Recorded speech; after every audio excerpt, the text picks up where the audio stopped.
This is the Berman Method podcast featuring Dr. Jake Berman and physician assistant Jenni Berman. We are here to treat problems and not symptoms. Disclaimer, this podcast is for entertainment purposes only and not to treat anyone or to give medical advice. If you are interested in any information that we are giving and would like to use this for yourself, we recommend that you contact your primary care physician or reach out to us and ask us questions about yourself specifically. Enjoy. And we are rolling. Our sounds are checked. Our mics are also checked. Sound check, mic check, sound check, mic check. The Berman Method podcast, where we crack ourselves up before we ever press play. We?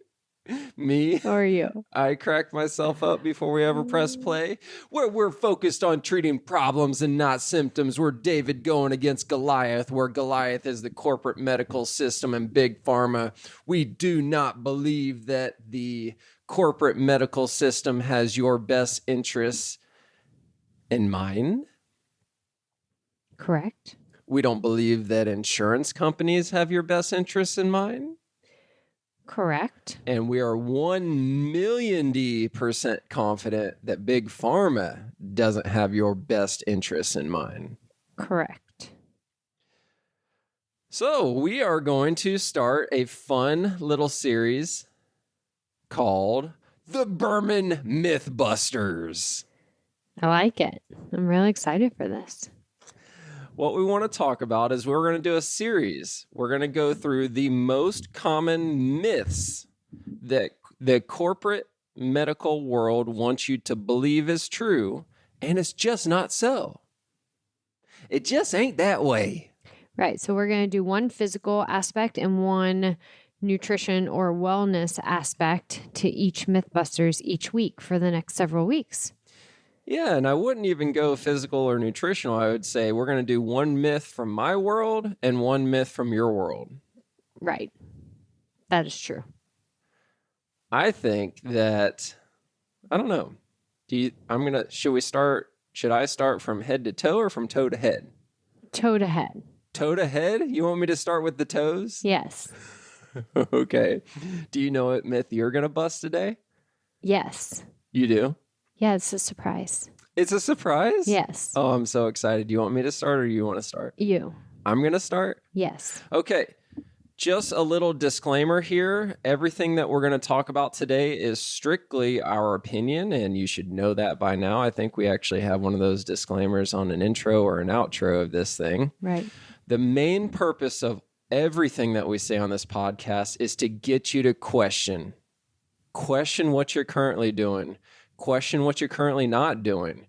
Question what you think is the right answer. Question what you think is the wrong answer. Just question. Don't be complacent. Just because you've been doing it for years doesn't mean it's the right way to do. The most common example is the older generation believes everything their doctor tells them. Everything. Well, the doctor told me to go do this, so I'm going to go do this. Well, wait a minute. Aren't you going to question if that's the right thing to do? No, the doctor told me. What the doctor says is gospel. What the doctor says is 100% accurate, and I just do what the doctor says. That is the older generation. Well, not everybody. They're kind of growing out of it now. Mm-hmm. However, there's a lot of people that take it for, what's the right way to say it? Take it for truth, I guess. I don't know. Yeah. You just don't question it. So the purpose of this podcast is to get you to question it.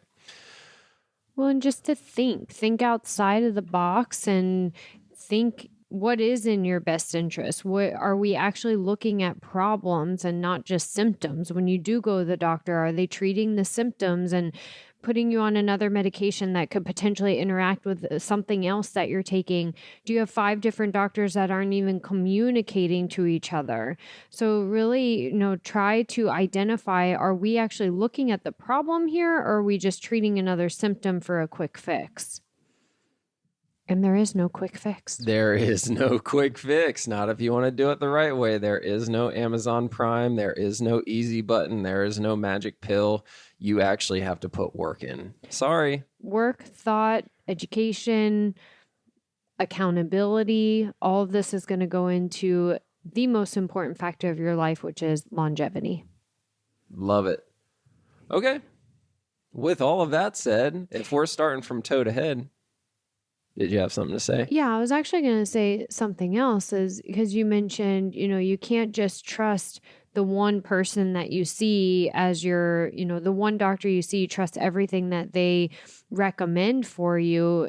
Also, because they don't specialize in every area of the body. And I was actually listening to a podcast this morning that was talking about cortisol levels, and it was a really interesting podcast, and we can talk about it at another time. But there was two individuals talking back and forth on a podcast, as they usually do. And one was saying that he recommends 33% of the diet to be protein. And the other one was like, well, I respectfully disagree. And it just depends on what's going on with the individual's body. So not everybody's going to agree on the same treatment plans, but we have to make the treatment plan specialized to you. So that's just a summary of what we are doing here as far as our podcast goes and what we're talking about. It's our opinion and it's our recommendations based off of our expertise, but it may not be the same as somebody else's recommendation. And our opinions are right. That's the biggest difference. We're the experts in this field. So majority of the time they are educated based on the client and correct for that particular client. You know what I think is a good analogy? We keep delaying getting started. That's what we're best at, though, right? I think a good analogy of what we do is very similar to what TrueSpec does. TrueSpec Golf is who we partnered with. Berman Golf partnered with TrueSpec, and that's where our second location is in right now. We're subleasing a space from them in their Bonita location. And the reason why I like TrueSpec is because they truly are agnostic. They have no brand loyalty, which means if you go to get your clubs fit at TrueSpec, they're going to put 5 different shafts and 5 different club heads, and then they're going to mix and match. And whatever gives you the best objective data, that's the best club for you. Versus if you go to a Titleist golf pro, they're going to fit you a Titleist. If you go to a Ping golf pro, they're going to fit you with Ping. How do you know that that's truly the best equipment for you, your body, your swing type, and everything that you have to deliver? You don't. But because you're only going to one person, you don't really know. There could be a better way. So that's very similar to what we do is when you go to an orthopedic surgeon, the orthopedic surgeon is an expert at analyzing x-rays and MRIs and doing surgery. That's what an orthopedic surgeon is an expert at. They are not experts at rehabilitation. They're not. Right. They don't. They're not an expert at rehab. That's not what they went to school for. They are an expert at reading x-rays, MRIs, and doing surgery. That's what they are. Right. So when you go to an orthopedic surgeon and you don't require surgery and they recommend XYZ, that's not surgery, how do you know it's the best thing for you? Or even if they do recommend surgery, how do you know it's the best thing for you? You don't, because they're experts in those 3 things. You got to make sure that you find the right person who is an expert in what you need. So with all that said, let's get started. And the first myth that I'm going to bust. When you have foot pain, you need orthotics. When you have a flat foot, when you have flat feet, you need orthotics. When you have plantar fasciitis, you need really supportive shoes. Really supportive. Because your feet hurt while you're walking on your tile floor at home, you should walk in slippers, or even better, supportive sandals around your house. I've had several people say that to me. Meh. Meh. These are all myths. They are all the exact opposite of what you should be doing when you have foot pain. You have to understand that your foot is an amazing machine. There's over 100 muscles, tendons, and ligaments in the foot alone. And when you put your foot inside of a shoe and you lace it up, or even worse, ladies, when you put your foot into these high heels that have these narrow toe boxes, just drives me nuts that is socially acceptable for ladies to have to put their feet into these freaking high heels where the toes come together. Have you ever seen a true foot anatomically look the way that a high heel is shaped? It's like, are you freaking kidding me? No, especially the toes closed, pointy high heels. Yeah, Owie. It's like nuts. Come on. Mm-hmm. So when you put your foot in a shoe or a high heel, those 100 muscles, tendons, and ligaments don't have to work the way that they normally should. They efficiently should work. So your body is the most efficient thing on this planet. If you don't use it, you lose it. So the muscles in your feet, especially the 16 muscles in the arch of your foot, they start to atrophy. They start to get smaller. They start to waste away. They start to get weak. So then when you're not wearing the shoe and you're just walking around the house, or you're walking outside in the grass, or you're even worse, you're walking on the beach, your foot starts to hurt, or both feet start to hurt. And you're like, oh my gosh, maybe I need an orthotic. Maybe I need a supportive shoe. Maybe I need to go to the podiatrist. Oh, the podiatrist. But they're feet specialists. Yeah, what do they specialize in? Feet. Shoe, orthotics. They specialize in 3 things. They specialize in injections, orthotics, and surgery. That's what podiatrists specialize in. Injections, orthotics, and surgery.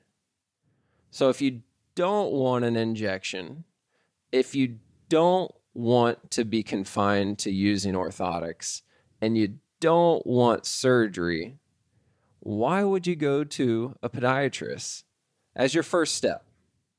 That's what Google told me to do. Dr. Google. Google told me to go see a foot doctor, and that's a podiatrist. Yeah, so this is the biggest myth that we're going to bust as far as a foot and ankle goes.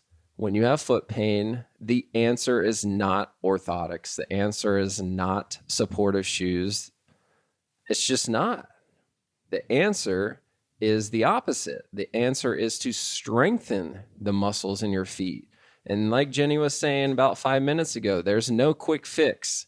This is the most challenging part about foot pain. Everybody pay attention to this. This is the most challenging part about foot pain. It takes a long time to fix it the right way. It takes a short time to fix it the wrong way. The wrong way is an injection. Oh man, I went in and got an injection that hurt like hell. By the way, an injection into the plantar fascia is, from what I've heard, the worst injection, the most painful injection you could possibly have in the whole entire body. So hopefully that scares you away from doing it. But that's the quick way to fix it. But if you want to fix your foot pain the right way, it's going to take a long time. It's going to take a minimum of 3 months to fix it the right way. Probably 6 to maybe even 12 months, because you've got to understand there's so many muscles and so many moving parts in the foot that it's just going to take a long time for it to get back to normal the right way. And if you're not willing to put that time in, you're going to rely on orthotics and supportive shoes and all this bullshit that's going to take you in the wrong direction. And ultimately, it's not going to be good. Well, it's not, because it's ultimately going to change your gait, and then you're going to gait, meaning your walking pattern or movement patterns. And then you're going to have issues escalating up the line to the ankle, the knee, the hip at some point from wearing these orthotics, especially if you're not utilizing them appropriately. Right. But along with the foot too, is a lot of times you guys will find issues. Yes, somebody comes in with foot pain, but there's oftentimes an issue above the foot that's creating more of the imbalance within the foot too. So it's looking at the whole body as opposed to just looking at the foot and treating the one symptom with an orthotic. What you're saying is exactly what we try to say when we say, where it is, it ain't. Where the pain is, usually ain't where the problem is, especially if it's atraumatic, non-traumatic, or insidious is what I was looking for. Insidious means the pain just started for no reason. There was no trauma. There was no incident. It just started hurting for no reason. Those are perfect examples of where it is, it ain't. Where the pain is, ain't where the problem is the most common thing. So I don't want to take too much more time because I want you to get into your myth. Just make sure that you pay attention to that. The answer to foot pain is not orthotics. The answer to flat feet is not orthotics. The answer to foot pain and flat feet is not wearing supportive shoes. The answer to pain walking around on your tile floors at home is not wearing supportive slippers around your house. Mom. Yeah, not me, mom. No, your mom. My mom. And this, for all the mamas out there with young kids, this also goes for the young kids with the in-toeing issue or the flat feet and the toddlers or young, 4, 5, 6, 7, 8-year-olds that have the flat feet or the in-toeing where their toes point in.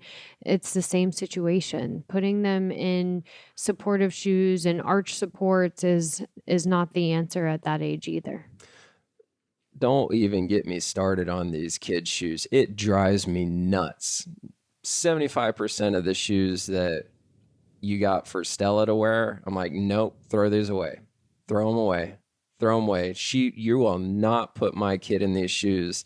But they're so cute. Yeah, they're so cute, but they do not move.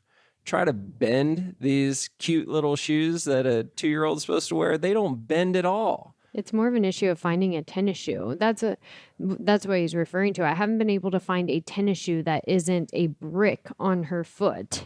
It's been super challenging. Drives me nuts. And it's not even about it being cute. The kid just needs some sneakers to wear to school. No, she doesn't. Find her some moccasins. On the playground with mulch.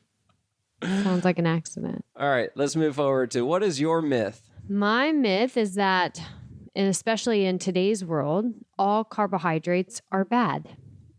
That's a myth?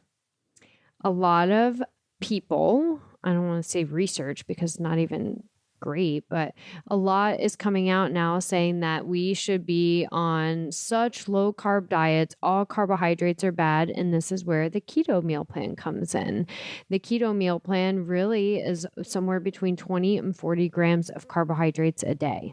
What? So we will have clients come in saying that they've done keto to where they eat 0 vegetables in the afternoon or evening time because they've already hit their carbohydrate serving for the day. And vegetables are carbohydrates.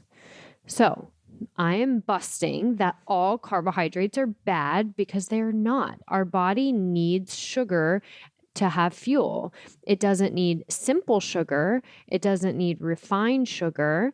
It doesn't need the fermented sugar necessarily, but we do need a type of sugar or carbohydrate for fuel to our cells.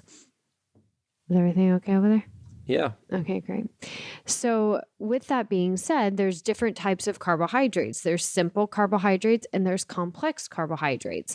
Simple carbohydrates will make the blood sugar spike high or quickly after consumption. This is what we call a high glycemic food, high glycemic index, meaning it makes the glucose level, the blood sugar level spike right away when we eat it or spike very high after we eat it.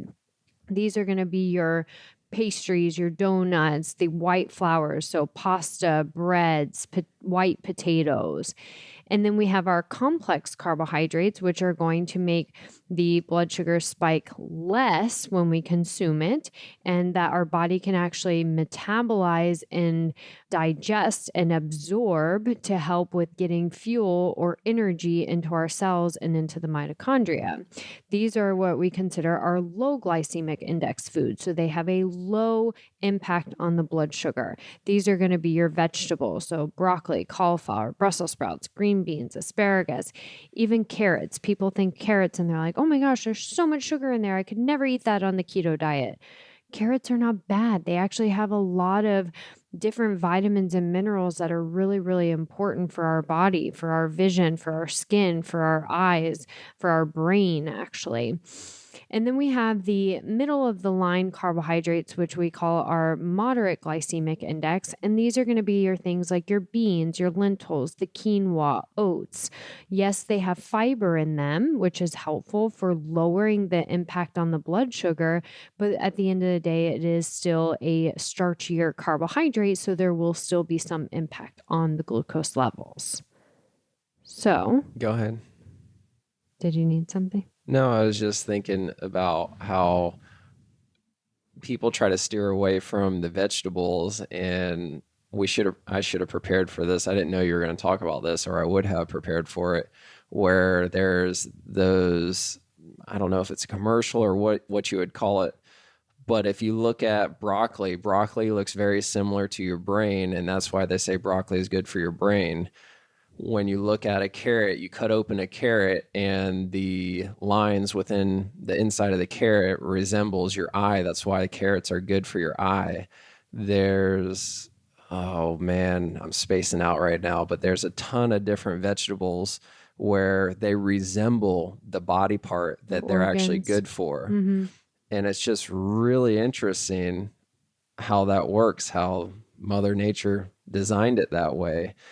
But to come back to full circle to what people are saying about the carrots, yeah, they're high in sugar, but it's a vegetable and it's good and it's a carbohydrate and it's good for your eyes. Right, right. As opposed to going to McDonald's and having, oh, let me just get the beef patty from McDonald's because it's protein and fat and it doesn't have any carbohydrates in it. But that saturated fat is not doing your body any good. It's actually hurting your body more than consuming some vegetables in the evening time would be. How the heck did McDonald's finally make it on our podcast? 102 or 3 episodes in, and McDonald's just now makes it on the podcast? Just now. When was the last time we even went to a McDonald's? I can't even remember. Had to be undergrad. College, yeah. That's what I would say. Undergrad. Or any fast food restaurant, really. Chick-fil-A we've been to with their grilled nuggets, which are no longer dairy-free, by the way. And Zaxby's. You consume Zaxby's on Sundays. Me and one of my hunting buddies, whenever we come back from South Carolina on our annual hunting trip, we always stop by Zaxby's and fill the whole cab of the truck up with Zaxby's. Mm-hmm. So, I wanted to talk a little bit more about the vegetables and the fact that, or carbohydrates in general. Our body needs carbohydrates. We need it for energy.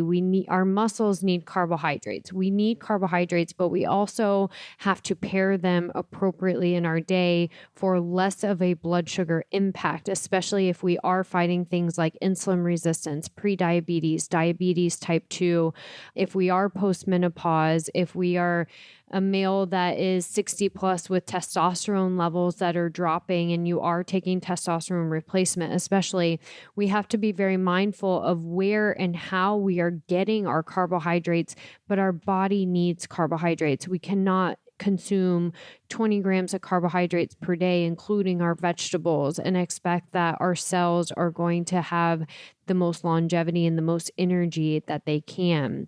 So in our practice, we really focus on a lot of fiber, a lot of vegetables, because we need the soluble fiber, that is. We need our body to be able to absorb fiber for cholesterol values and to reduce inflammation. But we have to provide energy to our cells, and the fiber through the vegetables and the carbs through the vegetables will allow the body to have some glucose and sugar to live off of, in addition to the protein. The other factor is we need to pair carbohydrates with a protein. Carbs and protein together will reduce a blood sugar spike so that we are not storing food as sugar, which turns to fat. We're actually utilizing the sugar for energy.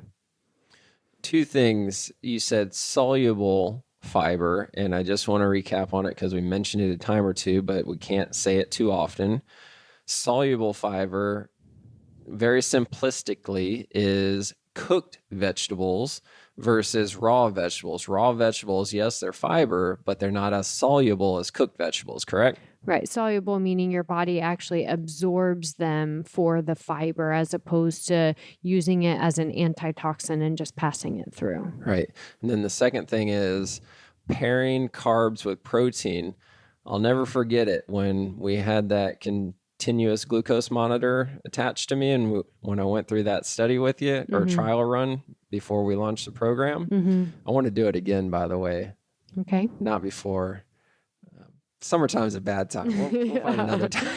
Not before the river trip. And no, when I had that continuous glucose monitor attached to me, it was so interesting because even though I live with you and this is your expertise, I still was under the impression that I was eating enough protein and enough vegetables, enough period, yet my blood sugar still spiked after every dinner, and it stayed high through the night. It wasn't crazy high, like diabetic high, but it was high for what it should have been for my physique, my activity level, everything that I do.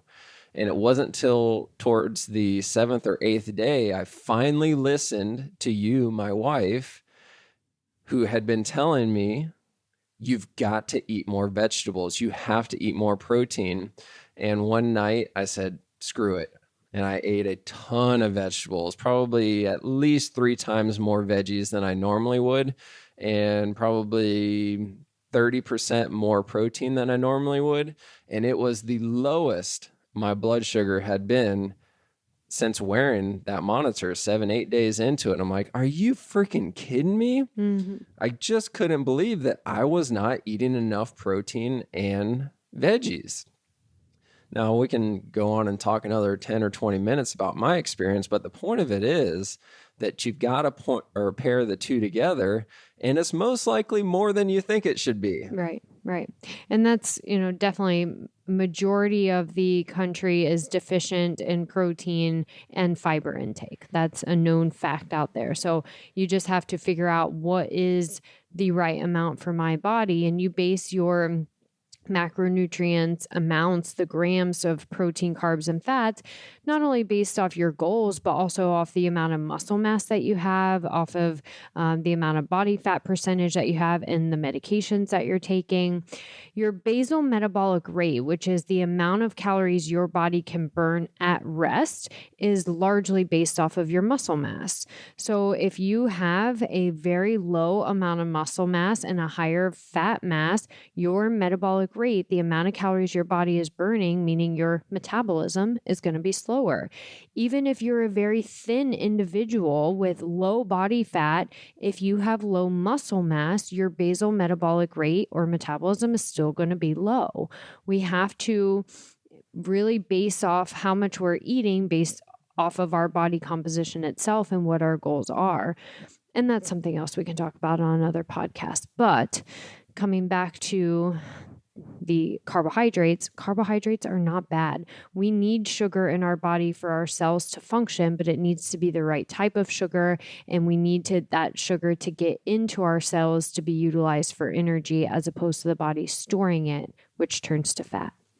One other comment I'll make just real quickly on the podcast I was listening to this morning actually said that long-term low carbohydrate meal plans can increase cortisol levels. Cortisol is a stress hormone that can cause the body to hold on to abdominal fat. It can destroy brain tissue. It can actually destroy muscle mass. Wow. So that's another, I know that probably just opened a can of worms, but remember, one size fits all is the point of it. One person might thrive on low to no carb keto diet, and then the next person doesn't. That's why it all has to be customized. And even long term, let's just wrap things up. Let's not go down that rabbit hole. Eat more vegetables. More veggies. Nummy. That's the moral of my MythBuster. All right. That was fun. Make sure you tune in next week. We're going to keep this Berman MythBusters going in the right direction. Share this podcast with somebody you know that needs to hear it. Make sure you subscribe to this podcast. Subscribe to us on our socials. Email us questions. Ooh, I love that. We've been getting some good questions from people lately. So if you want us to talk about something on the next episode or one of the episodes, email Dr. Berman at bermanpt.com or Jenny at bermanwellness.com, and we'll try to get to your questions. J and an I. Okay, all right. Cool. Ciao for now. Ciao for now. Thank you for subscribing on your social media and podcast platforms to the Berman Method. Dr. Jake Berman with Berman Physical Therapy and Jenni Berman, Physician Assistant with Berman Health and Wellness. You can find more information on our website, www.bermanpt.com for physical therapy, bermanpt.com/wellness for the health and wellness. You can also find us on social media, Facebook, Instagram, and on your podcast platform. So be sure to follow us, like us, subscribe to us. And if you would like any further information, definitely visit our website and reach out to us.